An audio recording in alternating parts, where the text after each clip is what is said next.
नमस्कार। आज की बात में आपका स्वागत है। आज पार्लियामेंट में प्रधानमंत्री नरेंद्र मोदी ने और यूपी असेंबली में मुख्यमंत्री योगी आदित्यनाथ ने विपक्ष के खिलाफ जबरदस्त बैटिंग की, जमकर चौके छक्के लगाए। मोदी ने कांग्रेस को विचारों से कंगाल, थकी हुई, हारी हुई, खत्म होने के कगार पर पहुंची पार्टी बताया। मोदी ने कहा कांग्रेस अगले चुनाव में 40 सीटें बचा ले, ये उसके लिए बड़ी कामयाबी होगी। राष्ट्रपति के अभिभाषण पर धन्यवाद प्रस्ताव पर राज्यसभा में जो चर्चा हुई थी, उसका जवाब देते हुए मोदी के निशाने पर खास तौर पर कांग्रेस रही। मोदी ने इल्जाम लगाया कि कांग्रेस विकास विरोधी है, कांग्रेस दलितों, पिछड़ों और आदिवासियों की जन्मजात विरोधी है, कांग्रेस झूठे नैरेटिव गढ़ती है, देश को तोड़ने वाली बातें करती है। कांग्रेस 21वीं सदी में 20वीं सदी की मानसिकता से राजनीति करती है। नरेंद्र मोदी ने कांग्रेस के 10 साल के कामों को, जब उनकी सरकार थी, उनको गिनाया और फिर अपनी सरकार के 10 साल के कामकाज से उसकी तुलना की। इसके बाद कहा कि उनके तीसरे टर्म में भी विकास का सिलसिला रुकेगा नहीं।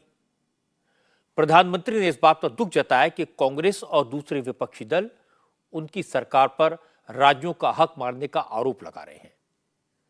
मोदी ने कहा कि ये देश को तोड़ने का नया नैरेटिव सेट करने की कोशिश हो रही है। ये खेल घातक होगा। बड़ी बात यह है कि आज पार्लियामेंट में मोदी ने अयोध्या की बात नहीं की, रामलला की प्राण प्रतिष्ठा का जिक्र भी नहीं किया, मजहब से जुड़ी कोई बात नहीं की। लेकिन यह कमी योगी आदित्यनाथ ने आज पूरी कर दी। योगी ने यूपी विधानसभा में कहा, अयोध्या में श्री राम आ गए हैं। काशी में विराजे नंदी ने रात के अंधेरे में तहखाने में बंद भोले बाबा के चारों तरफ लगे बैरिकेड तोड़ डाले हैं। तो अब कन्हैया कहां रुकने वाले हैं? योगी ने कहा, पांडवों ने 5 गांव मांगे थे, कौरवों ने नहीं दिए तो महाभारत हुआ। हिंदू तो सिर्फ 3 अयोध्या, मथुरा और काशी मांग रहे हैं। योगी ने अखिलेश यादव के पीडीए का भी करारा जवाब दिया। योगी की पूरी बात आपको सुनवाऊंगा और उसका राजनीतिक मतलब क्या है, उत्तर प्रदेश में उसका क्या असर होगा, इस पर भी बात करेंगे। लेकिन पहले सुनते हैं प्रधानमंत्री नरेंद्र मोदी की बात। मोदी के निशाने पर, जैसे मैंने आपको बताया, कांग्रेस थी। बात की शुरुआत ही मोदी ने कांग्रेस के अध्यक्ष मल्लिकार्जुन खड़गे को संबोधित करके की, लेकिन उसमें भी जोरदार व्यंग था। मैं खड़गे जी का विशेष आभार प्रकट करता हूं।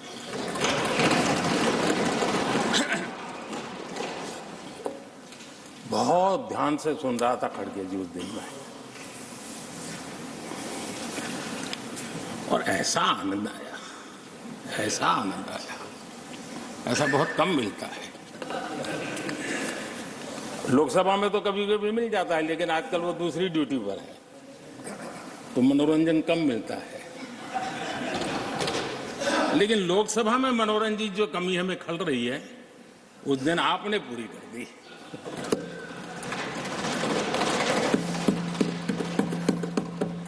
और मुझे प्रसन्नता इस बात की थी कि माननीय खड़गे जी काफी लंबा और बड़ी इम्तिहान वजह से शांति से बोल रहे थे। समय भी काफी लिया था। तो मैं सोच रहा था कि आजादी मिली कैसे, इतना सारा बोलने की आजादी मिली कैसे। तो मैं सोच तो रहा था, लेकिन बाद में मेरे ध्यान में आया कि 2 स्पेशल कमांडर जो रहते ना, उस दिन नहीं थे और आजकल नहीं रहते, और इसलिए बहुत भरपूर फायदा स्वतंत्रता का आदरणीय खड़गे जी ने उठाया।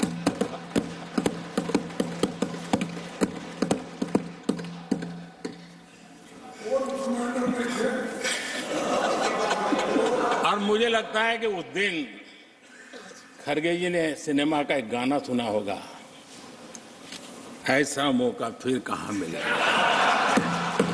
लेकिन एक बात खुशी की रही, उन्होंने जो 400 सीट एनडीए के लिए आशीर्वाद दिया था,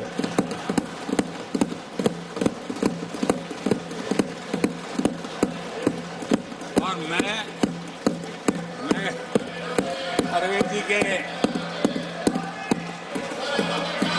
इन आशीर्वाद को, आपके आशीर्वाद मेरे सर आंखों पर, अब आपको आशीर्वाद वापिस लेना तो ले सकते हैं, क्योंकि एक खबर तो आ गए हैं। मोदी की एक एक डायलॉग में तंज छिपा था, उसे समझने की जरूरत है। मोदी कह रहे थे आजकल लोकसभा में हंसने का मौका कम मिलता है क्योंकि आजकल वो दूसरी ड्यूटी पर हैं। ये इशारा राहुल गांधी की तरफ था क्योंकि राहुल गांधी आजकल न्याय यात्रा पर हैं, वो लोकसभा में नहीं आए हैं और जब वो लोकसभा में बोलते हैं तो उस पर खूब हंसी होती है। नरेंद्र मोदी खरगे के आसपास बैठने वाले जिन दो कमांडर्स का जिक्र कर रहे थे, असल में वो केसी वेणुगोपाल और जयराम रमेश की तरफ इशारा था। कांग्रेस के ये दोनों महासचिव भी आजकल राहुल गांधी के साथ हैं, उनके करीबी हैं, उनके बड़े सलाहकार हैं और न्याय यात्रा में साथ हैं। केसी वेणुगोपाल दिल्ली में है, लेकिन जब खरगे बोल रहे थे तो ये दोनों सदन में मौजूद नहीं थे। मोदी ने इसी बात का जिक्र किया और खरगे पर कमेंट किया। अब इंटरेस्टिंग बात है कि जब मोदी ये बात कह रहे थे उसी वक्त केसी वेणुगोपाल आ गए और खरगे के बिल्कुल पीछे खड़े हो गए। तो मोदी ने कहा दो में से एक कमांडर पहुंच गए हैं और इसके बाद मोदी ने बिना नाम लिए राहुल गांधी पर डायरेक्ट अटैक किया, उन्हें युवराज बताया, कहा जिसकी अपनी कोई गारंटी नहीं है वो मोदी की गारंटी पर सवाल उठा रहे हैं। जिस युवराज के स्टार्टअप को कांग्रेस बार बार लॉन्च करने की कोशिश कर रही है वो खुद स्टार्ट होने को तैयार नहीं है। अब इन्होंने अपने युवराज को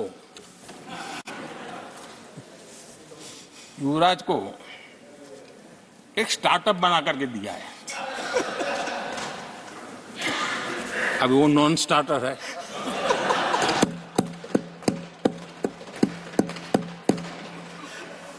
न तो वो लिफ्ट हो रहा है न वो लॉन्च हो रहा है। जिस कांग्रेस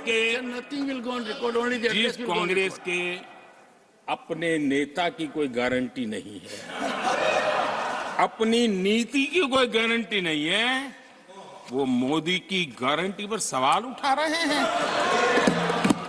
मोदी की गारंटी का दौर है, मोदी की गारंटी का दौर है। नए भारत की भोर, नए भारत की भोर, आउट ऑफ वारंटी चल रही दुकानें, आउट ऑफ वारंटी चल रही दुकानें, खोजे अपनी ठोर। आज नरेंद्र मोदी ने बहुत सारे उदाहरण देकर बताया कि कैसे कांग्रेस अभी भी अंग्रेजों वाली मानसिकता से मुक्त नहीं हो पाई है और उसी दौर में फंसी हुई है, विचार शून्य हो गई है। मोदी ने कहा कि जिस पार्टी का एक जमाने में पूरे देश पर राज था, आज उसके सहयोगी उसे 40 सीटें जीतने की चुनौती दे रहे हैं। मोदी ने कहा कि पहले कांग्रेस ने देश को जाति, धर्म और भाषा के आधार पर तोड़ा, अब कांग्रेस के नेता देश को उत्तर और दक्षिण में बांटने के बयान दे रहे हैं। मोदी ने कहा कि ऐसी कांग्रेस अगले चुनाव में 40 सीटें भी बचा ले तो बहुत होगा। पश्चिम बंगाल से चैलेंज आई है कि कांग्रेस 440 पार नहीं कर पाएगी, 40 पार नहीं कर पाएगी। मैं प्रार्थना करता हूं कि आप 40 बचा पाए। मेरा विश्वास पक्का हो गया है कि पार्टी सोच से भी आउटडेटेड हो गई है और जब सोच आउटडेटेड हो गई है तो उन्होंने अपना कामकाज भी आउटसोर्स कर दिया है। जिस कांग्रेस ने आतंकवाद और अलगाववाद को अपने हित में पनपने दिया, जिस कांग्रेस ने नॉर्थ ईस्ट को हिंसा, अलगाव और पिछड़ेपन में धकेल दिया, जिस कांग्रेस के राज में नक्सलवाद के लिए देश के लिए एक बहुत बड़ी चुनौती बनाकर के छोड़ दिया, जिस कांग्रेस ने देश की बहुत बड़ी जमीन दुश्मनों के हवाले कर दी, जिस कांग्रेस ने सेनाओं का आधुनिकीकरण होने से रोक दिया, वो आज हमें राष्ट्रीय सुरक्षा और आंतरिक सुरक्षा के लिए भाषण दे रहे हैं। देश को तोड़ने के नैरेटिव घटना का नया शौक उनको पैदा हुआ। इतना तोड़ा कम नहीं है, अब उत्तर दक्षिण को तोड़ने के लिए बयान दिए जा रहे हैं। डॉक्टर क्या करेगा जी, पेशेंट खुद। आगे क्या बोलूं? अभी 40 सीटों का जिक्र कहां से आया, यह भी आपको बता देता हूं। असल में ममता बनर्जी ने पश्चिम बंगाल में कृष्णानगर की रैली में कहा था कि वो कांग्रेस को बंगाल में 2 सीटें दे रही हैं, लेकिन कांग्रेस तो बंगाल की सारी 42 सीटों पर लड़ना चाहती है। ममता ने कहा अगर कांग्रेस को जीत का इतना ही भरोसा है तो यूपी में ज्यादा सीटें लड़े, प्रयागराज में जीत कर दिखाए, बनारस में मोदी को हराकर दिखाए। ममता ने कहा कि पिछले इलेक्शन में कांग्रेस 40 सीटें जीती थी, इस बार उतनी ही जीत कर दिखाए। मोदी ने इसी बात का जिक्र किया और उसी पर कमेंट किया। क्योंकि आजकल राहुल गांधी न्याय यात्रा के दौरान अपनी हर सभा में जातिगत जनगणना का मुद्दा उठाते हैं, बार बार कहते हैं कि बीजेपी पिछड़े, दलित और आदिवासियों की विरोधी है, उन्हें उनका हक नहीं देना चाहती, इसलिए जातिगत जनगणना नहीं करवा रही। इस मसले पर मोदी ने आज करीब 10 मिनट तक बोला। प्रधानमंत्री ने कहा कि कांग्रेस आज से नहीं, जन्म से पिछड़े, दलित और आदिवासियों के दुश्मन है। इसके बाद मोदी ने पंडित नेहरू से लेकर डॉक्टर मनमोहन सिंह के वक्त तक कांग्रेस ने इन वर्गों के साथ कैसे अन्याय किया, कैसे जुल्म किया, इसका कच्चा चिट्ठा देश के सामने रख दिया। मोदी ने कहा कि देश के दलितों, आदिवासियों और पिछड़ों को बराबरी का अधिकार उनकी सरकार ने दिया। दलित, पिछड़े और आदिवासी, कांग्रेस जन्मजात उनकी सबसे बड़ी विरोधी रही है।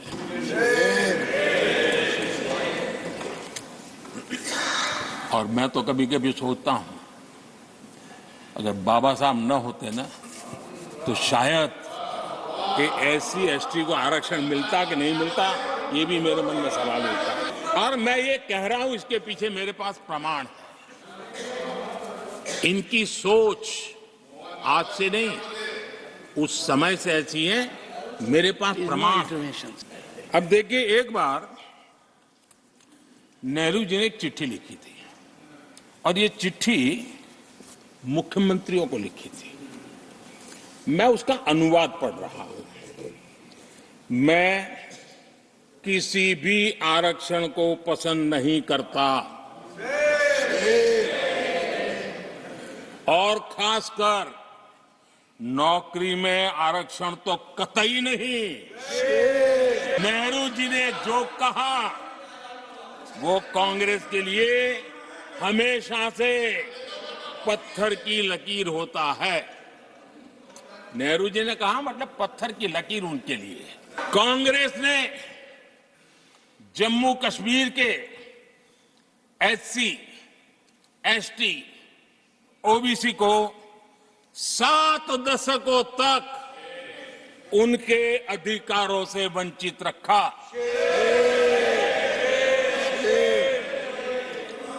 आर्टिकल 370 मैं हम कितनी जीतेंगे उसकी बात अभी नहीं कर रहा हूं।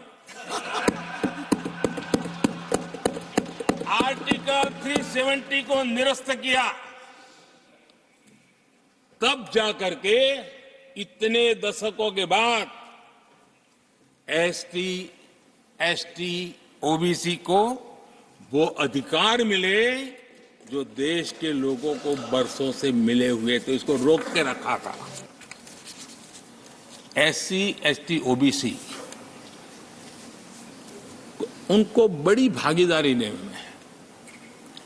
कांग्रेस और साथियों को हमेशा परेशानी रही है। बाबा साहब की राजनीति को, बाबा साहब के विचारों को खत्म करने के लिए कोई कसर उन्होंने छोड़ी नहीं है। वक्तव्य अवेलेबल है, चुनाव में क्या क्या बोला गया वो भी अवेलेबल है। इसको भारत रत्न भी देने की तैयारी नहीं थी। वो भी भाजपा के समर्थन से और सरकार बनी, तब बाबा साहब को उखाड़ दिया। इतना ही नहीं, सीताराम केसरी अति पिछड़ी जाति से कांग्रेस पार्टी के अध्यक्ष उठा करके फुटपाथ पर फेंक दिया गया।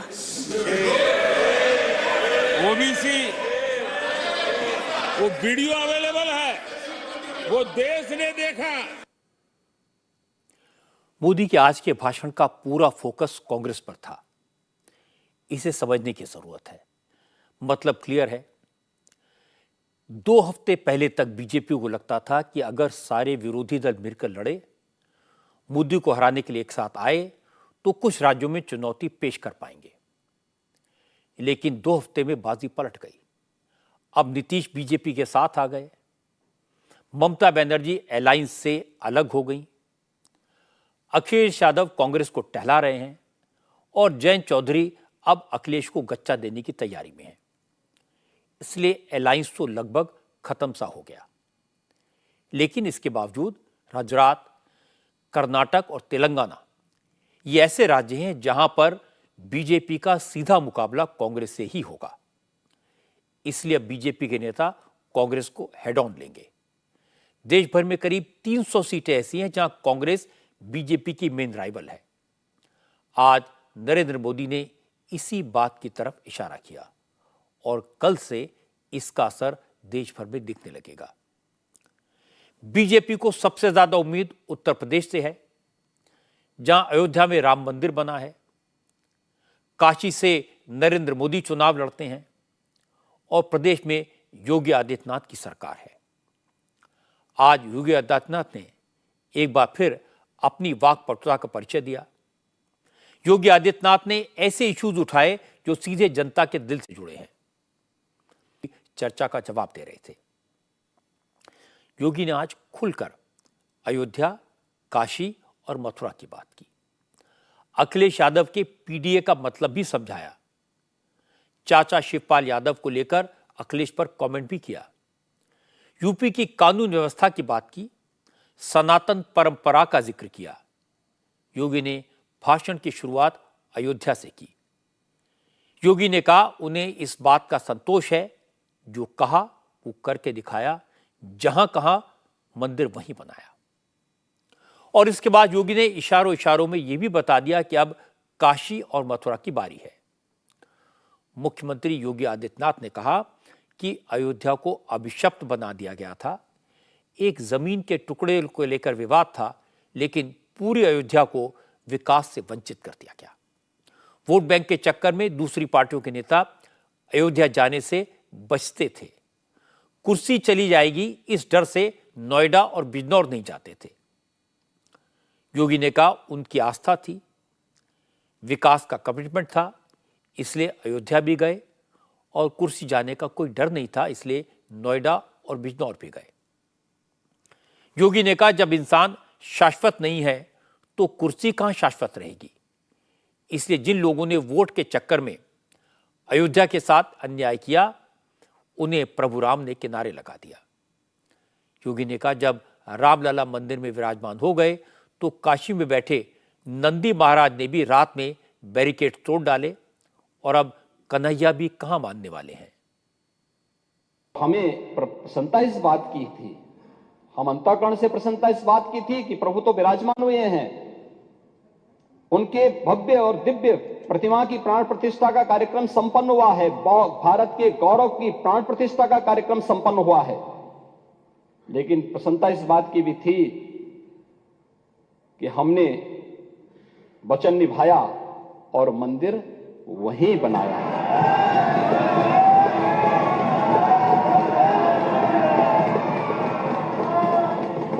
जो कहा सो किया, जो संकल्प लिया उसकी सिद्धि भी हुई। केवल बोलते नहीं हैं, करते भी हैं।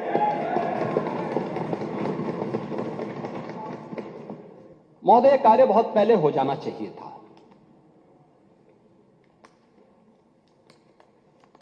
हम मानते हैं मंदिर का विवाद न्यायालय में था,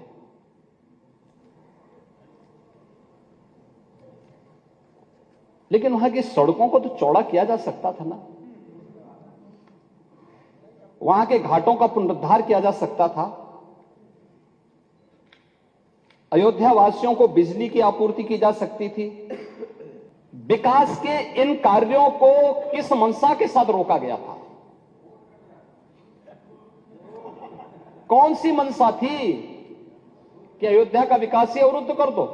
अयोध्या नगरी को प्रतिबंधों और कर्फ्यू के दायरे में जरूर लाया गया था पिछली सरकारों के समय।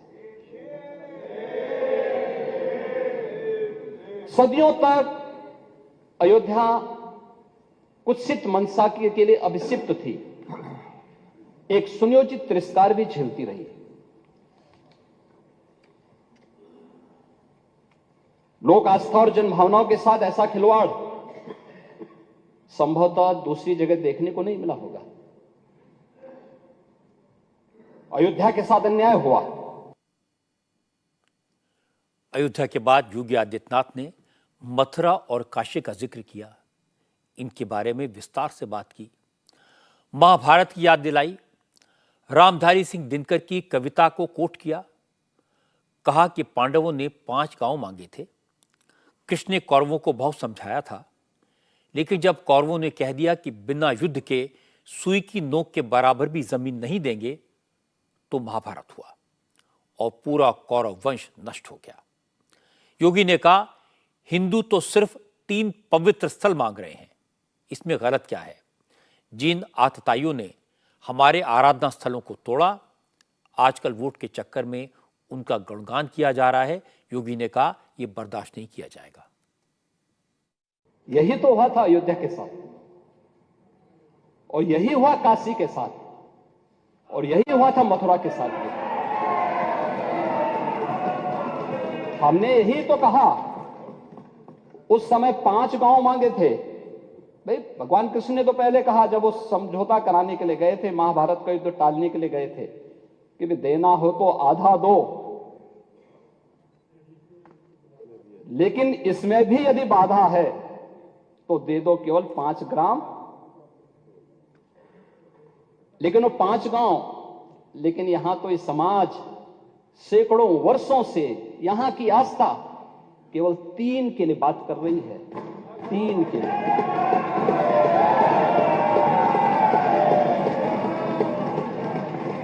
वो 3 के लिए भी इसलिए वे विशिष्ट स्थल हैं, वे सामान्य नहीं हैं, ईश्वर की अवतरण की धरती है, असामान्य नहीं है वो।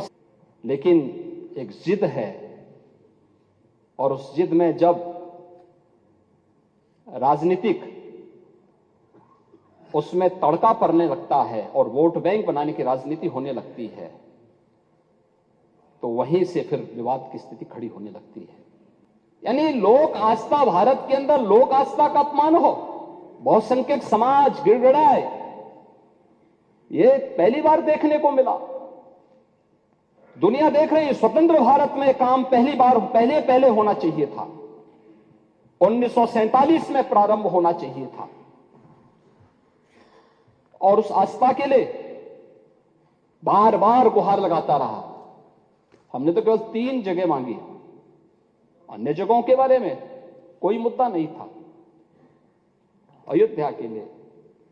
और देखिए, अयोध्या का उत्सव लोगों ने देखा तो नंदी बाबा ने भी कहा, भाई हम काहे इंतजार करें,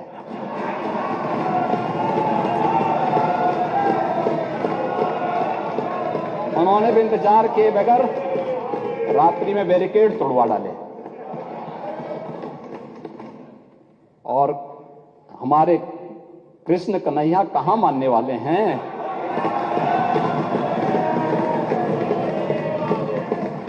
और तब भी दुर्योधन ने कहा था, सुच्याग्रम नेव दास्यामी बिना युद्धेन केशव, यानी सुई की नोक के बराबर भी जमीन नहीं दूंगा मैं, एक कृष्ण युद्ध के बगैर नहीं दूंगा। तो महाभारत का युद्ध तो होना ही होना था। क्या हुआ? पूरा कौरव पक्ष से ही स्वाहा हो गया। अब मैं आपको आज की बहस का दूसरा पक्ष सुनवाता हूं। योगी से पहले नेता विरोधी दल अखिलेश यादव बोले थे। अखिलेश यादव ने अपने भाषण में बार बार पीडीए का जिक्र किया, बार बार दावा किया कि सरकार पिछड़ों, दलितों और अल्पसंख्यकों के साथ जुल्म कर रही है। पीडीए को उनका हक नहीं दिया जा रहा। अखिलेश ने महंगाई, बेरोजगारी, किसानों की आमदनी और महिलाओं के खिलाफ अपराध जैसे तमाम मुद्दे उठाए, लेकिन उन्होंने हर मुद्दे को पीडीए से जोड़ा। अखिलेश ने कहा कि योगी आदित्यनाथ ये बताएं कि पीडीए के लिए उन्होंने क्या किया। सरकार कहती है कि सबका साथ, सबका विकास, सबका साथ तो सरकार चाहती है, लेकिन सबको बराबर नहीं लाना चाहती है। अगर सबका साथ है तो पीडीए के साथ भेदभाव क्यों है? सरकार विश्वविद्यालयों के बारे में बता रही है कि A++ मिला है सरकार को, वो यूनिवर्सिटी को, लेकिन सरकार ये बताए उसमें पीडीए को कुछ मिल रहा है कि नहीं मिल रहा है? इन यूनिवर्सिटियों में पीडीए के लिए कुछ है कि नहीं है? आईएएस, आईपीएस, आईएफएस में पीडीए कितना है? महिला आयोग में पीडीए कितना है? बांदा एग्रीकल्चर यूनिवर्सिटी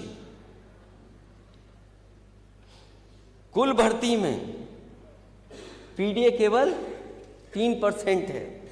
जननायक चंद्रशेखर यूनिवर्सिटी भर्ती में पीडीए 0। अगर ये बात सच नहीं है तो बताएं। जो लोग थोड़ा बहुत मुस्कुरा देते हैं पीडीए को लेकर के, इसीलिए यही हमारा झगड़ा है कि आप कुछ लोगों को सब कुछ देना चाहते हो और जो ज्यादा आबादी में उसको नहीं देना चाहते हैं। क्योंकि अखिलेश यादव ने बार बार पीडीए का जिक्र किया तो योगी ने इसका करारा जवाब दिया। योगी ने कहा अखिलेश के लिए पीडीए का मतलब है परिवार डेवलपमेंट अथॉरिटी, लेकिन इस अथॉरिटी में चाचा शिवपाल का नाम नहीं है। योगी ने कहा अखिलेश यादव परिवार से बाहर की सोच नहीं पाते और मुश्किल यह है कि परिवार में भी भेदभाव करते हैं, चाचा को बार बार ठगते हैं। अयोध्या में माता सबरी के नाम पर रसोई घर भी प्रारंभ हो गया है। क्या माता सबरी के अनुयायी पीडीए के हिस्से हैं या नहीं है? रेन बसेरा भी अयोध्या में बन गया है और ये निषाद राज के नाम पर बन गया है। क्या निषाद राज के अनुयायी पीडीए के पार्ट हैं या नहीं हैं? प्राचीन कुंडों का पुनरुद्धार हो रहा है। भरत कुंड, राम की मर्यादा, परिवार की मर्यादा, क्या परिवार की मर्यादा है? यहां तो पीडीए, हमारे डिप्टी सीएम ने कहा पीडीए का मतलब है परिवार डेवलपमेंट अथॉरिटी।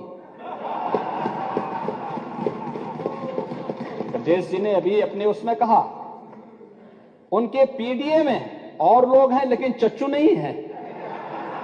वो बेचारे हमेशा ठगे जाते हैं ऐसे। कब तक ये न्याय होगा पता नहीं। महाभारत को एक बार पढ़िए, महाभारत। हाँ, एकदम। आखिर परिवार के 3 सदस्यों के नाम थे, चच्चू के नाम क्यों नहीं था?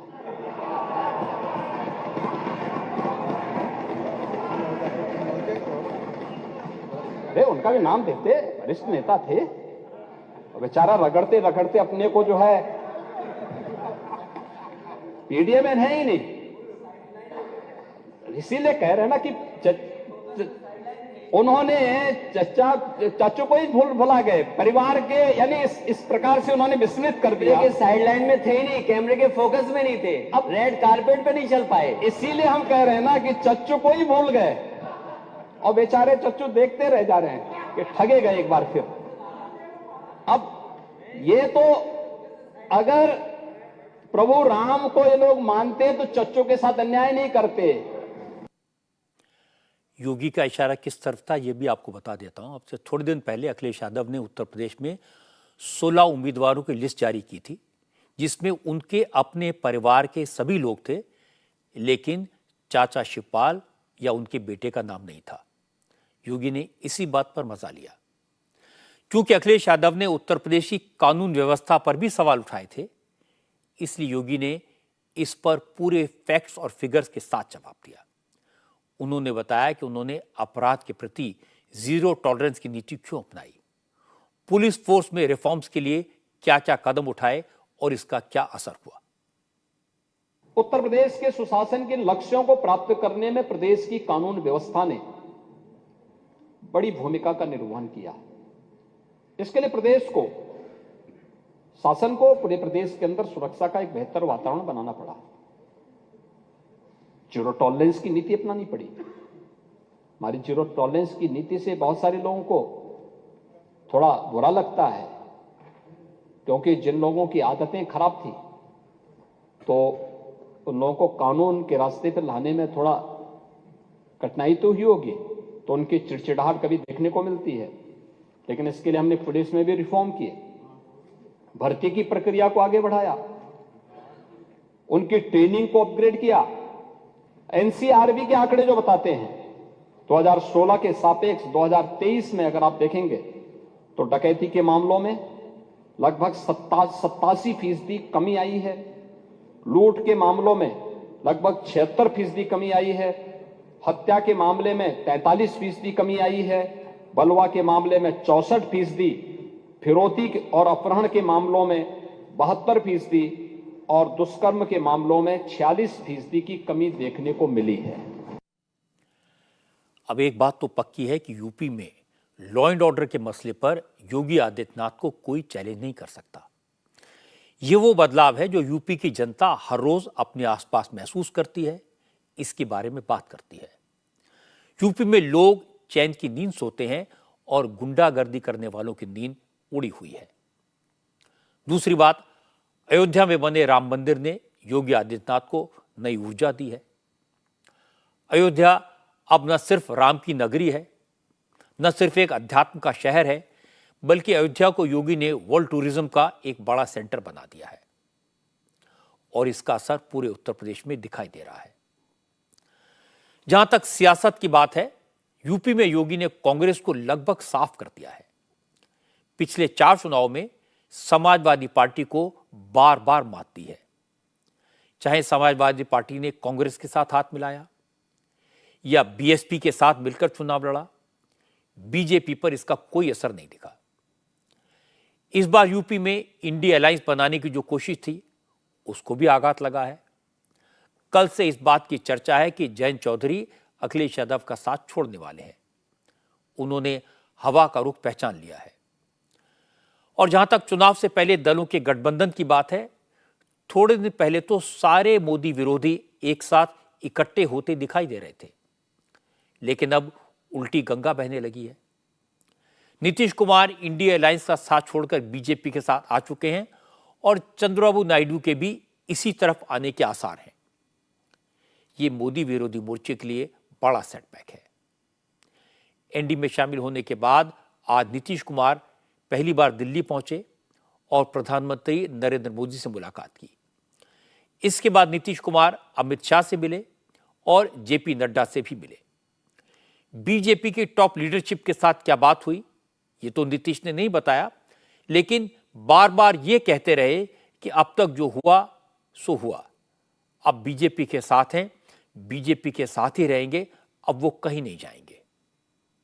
सब लोगों से मिल लिए, बहुत अच्छा है।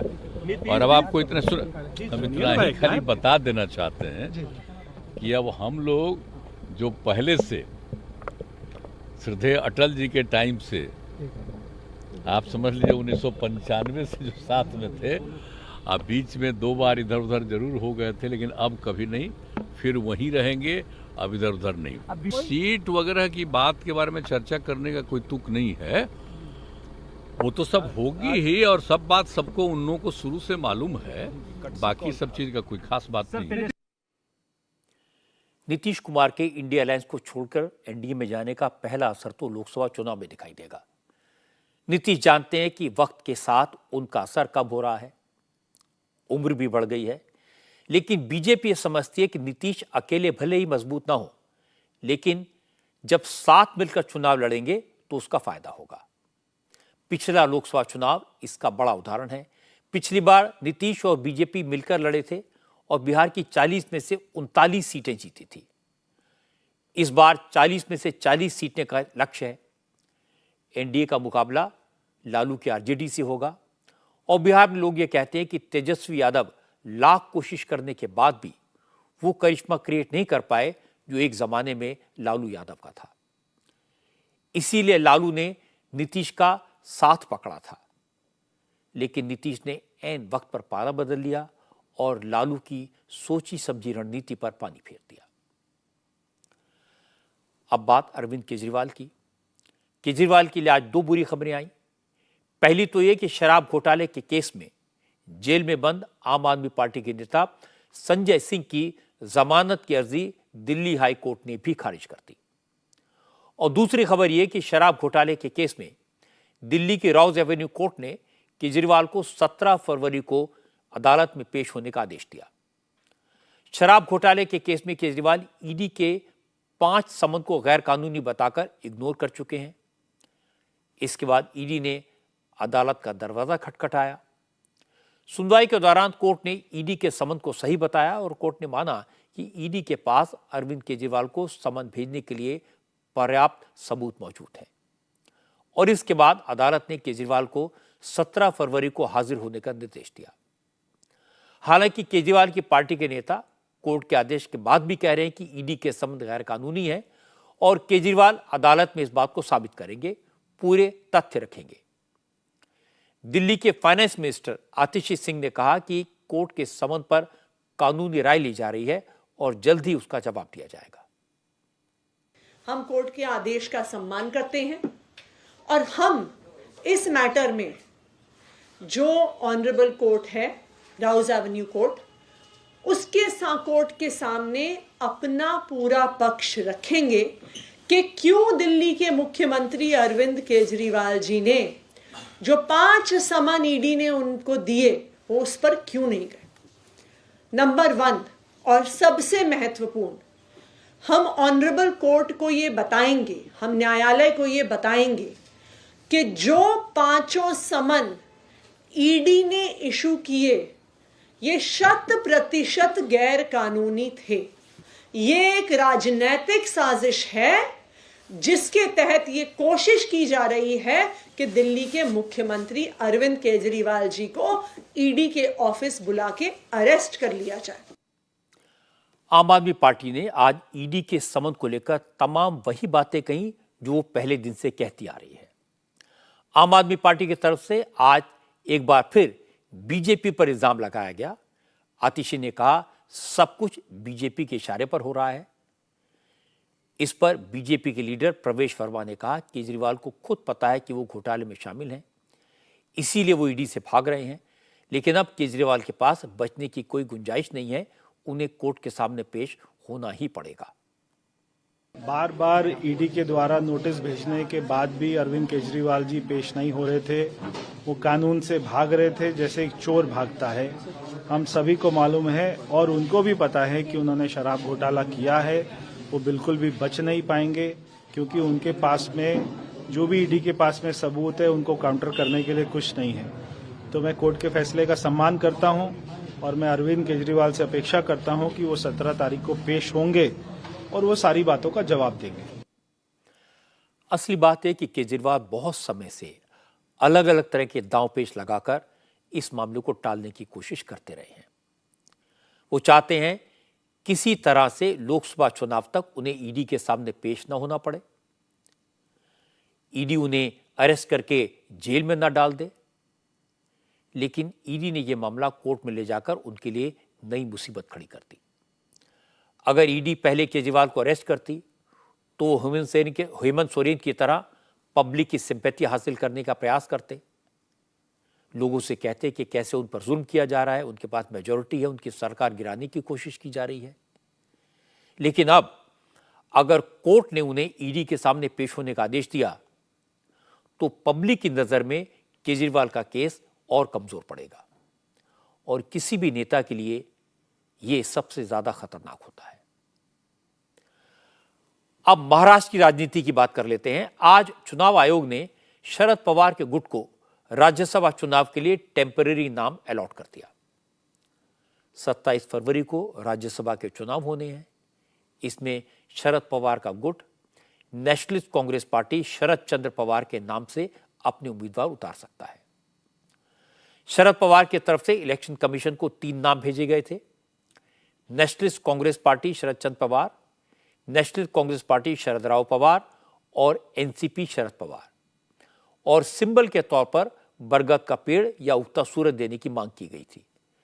पार्टी के फाइनल नाम और सिंबल पर चुनाव आयोग बाद में फैसला करेगा। इस दौरान अजीत पवार की पार्टी को असली एनसीपी की मान्यता देने के फैसले के बाद महाराष्ट्र की राजनीति में राजनीतिक माहौल और गर्म हो गया।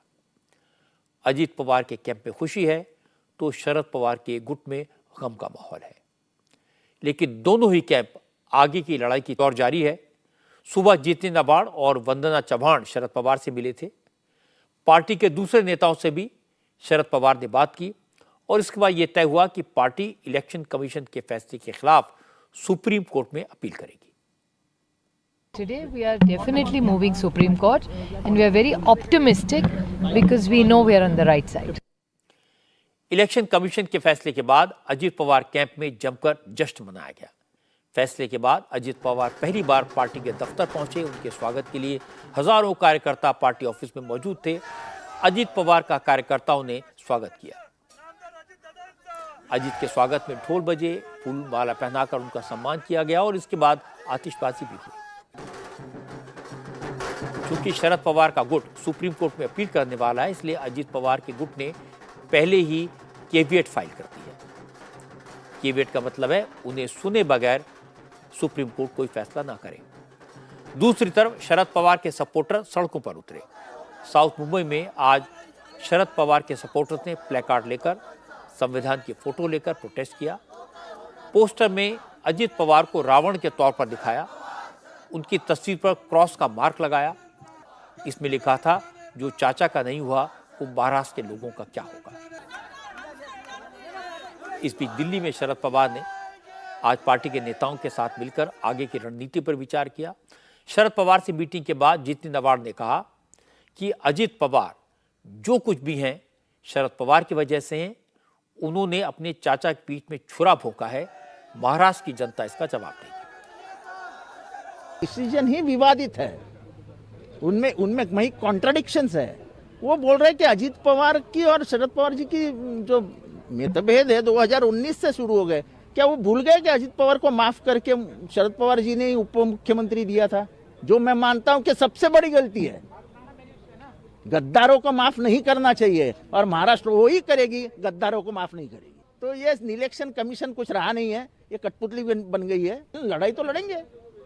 हमारे में मराठी आदमी का खून है, मराठी मिट्टी का खून है। हम शिवाजी राजे से लाए सब, हम ऐसे मुंडी नहीं झुकाते हैं। शरद पवार और उद्धव ठाकरे दोनों के हाथ से पार्टी निकल गई, सिंबल चला गया। अब दोनों चाहे इलेक्शन कमीशन पर सवाल उठाएं, सुप्रीम कोर्ट में जाएं, उनकी पार्टी के नेता चुनाव आयोग को चोर कहें, फैसले को गलत बताएं, लेकिन इलेक्शन से पहले पार्टी का नाम और सिंबल चले जाने से कार्यकर्ताओं का मोराल डाउन तो होता ही है। ग्राउंड पर काम करने वाले कार्यकर्ताओं की हिम्मत टूटती है। नेता तो ये कहते रहेंगे कि पार्टी शरद पवार की है, उन्होंने बनाई थी, उनके नाम से चलती है, अजीत पवार का कुछ नहीं है। लेकिन ग्राउंड पर, वोटर्स के लेवल पर, बूथ के लेवल पर अजीत दादा पवार पार्टी के नाम और सिंबल के साथ उतरेंगे। उनके कार्यकर्ताओं में जबरदस्त जोश और उत्साह होगा और इसका नुकसान शरद पवार की पार्टी को होगा। आज कर्नाटक के मुख्यमंत्री सिद्धारमैया अपने सभी मंत्रियों और कांग्रेस के विधायकों के साथ दिल्ली में जंतर मंतर पर मोदी सरकार के खिलाफ धरने पर बैठे। कांग्रेस के कई अन्य बड़े नेता भी इस प्रदर्शन में शामिल हुए। सिद्धारमैया का इल्जाम है कि मोदी सरकार कर्नाटक के साथ भेदभाव कर रही है। कर्नाटक की मदद करना तो दूर, टैक्स कलेक्शन में कर्नाटक के हिस्से का जो पैसा है वो भी नहीं दे रही। Deputy chief minister DK Shiv Kumar ने कहा कि कर्नाटक को उसका हक चाहिए और वो इसे लेकर ही रहेंगे। जो नीतियां गुजरात के लिए हैं वही बाकी राज्यों के लिए भी होनी चाहिए। कर्नाटक सरकार में कैबिनेट मिनिस्टर प्रियांक खरगे ने इल्जाम लगाया कि बीजेपी अध्यक्ष जेपी नड्डा ने चुनाव प्रचार के दौरान धमकी दी थी कि अगर कर्नाटक में बीजेपी की सरकार नहीं बनी तो उसे पैसा नहीं मिलेगा।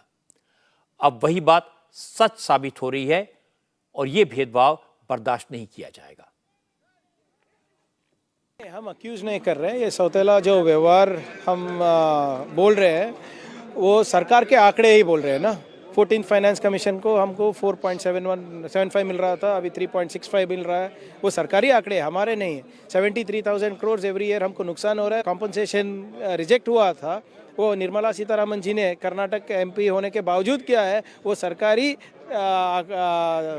कागज बोल रहे हैं, हम नहीं बोल रहे हैं। नड्डा जी ने ऑलरेडी बोला था, चुनाव के संदर्भ में बोला था कि अगर आप लोगों ने मोदी जी को आशीर्वाद नहीं किया तो आपको पैसे नहीं मिलेंगे, केंद्र सरकार से आपको 1 रुपये नहीं मिलेगा करके ओपन धमकी दिए थे। शायद उसी का नतीजा है। आप ही सोचिए, अगर कर्नाटका में 100 रुपये हम इनकम टैक्स दे रहे हैं तो हमको वापस 13 रुपये आ रहा है।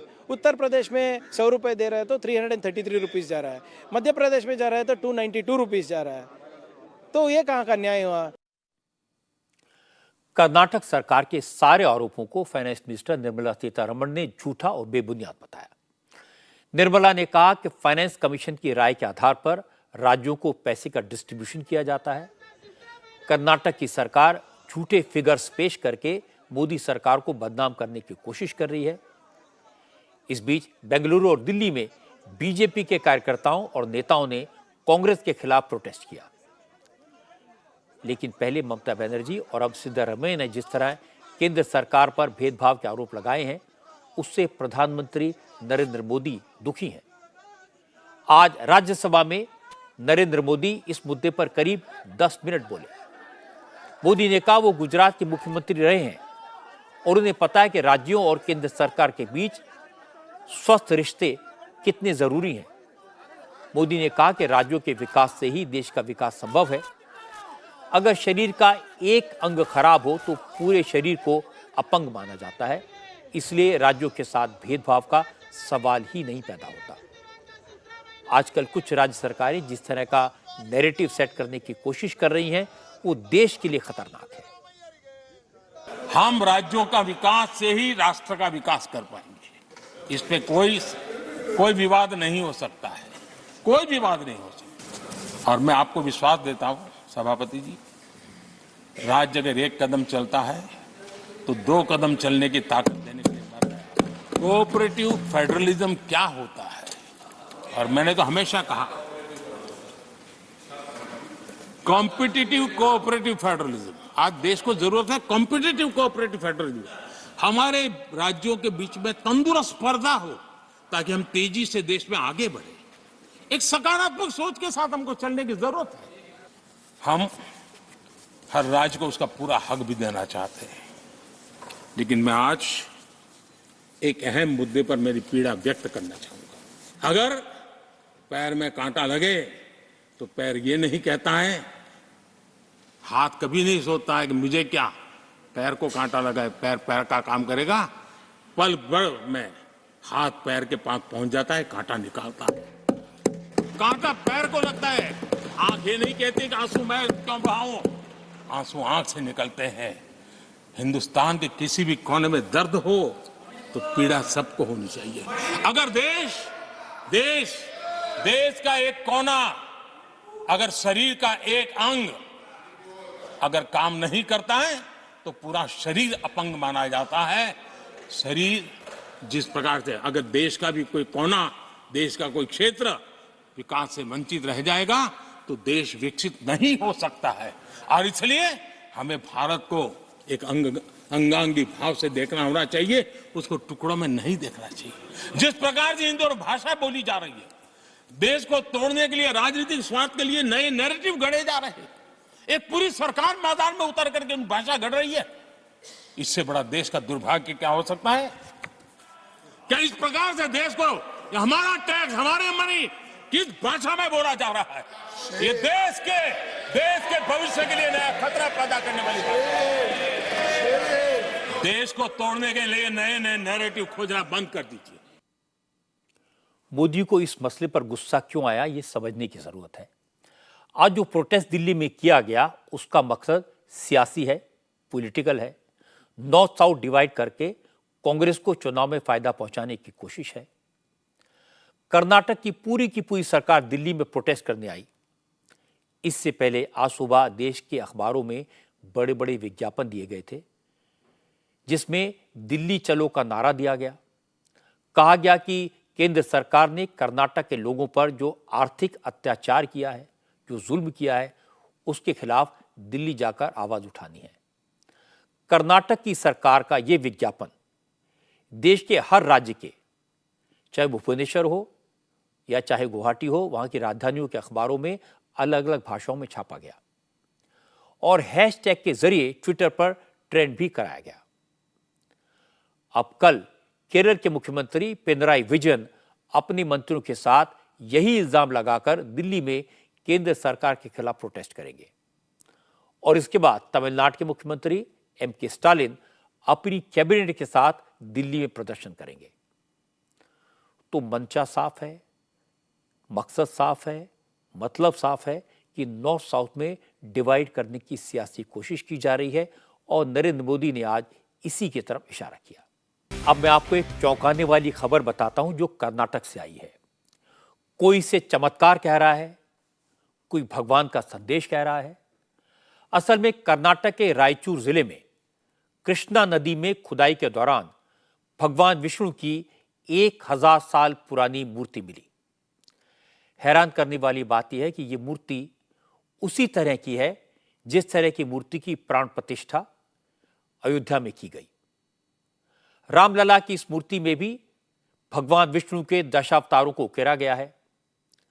आर्कियोलॉजिस्ट इस मूर्ति को 11वीं या 12वीं सदी का बता रहे हैं। आर्कियोलॉजिस्ट का कहना है कि यह मूर्ति किसी भव्य मंदिर के गर्भगृह में स्थापित रही होगी और विदेशी आक्रांताओं के हमले के वक्त भक्तों ने इस मूर्ति को नदी में प्रवाहित कर दिया होगा। इस मूर्ति के साथ एक प्राचीन शिवलिंग भी मिला है। चूंकि मूर्ति अयोध्या में स्थापित रामलला की मूर्ति जैसी ही दिखती है, इसलिए भगवान विष्णु की इस मूर्ति के मिलने को लोग अयोध्या में रामलला की प्राण प्रतिष्ठा से जोड़कर देख रहे हैं और इसे विलक्षण संयोग कहा जा रहा है।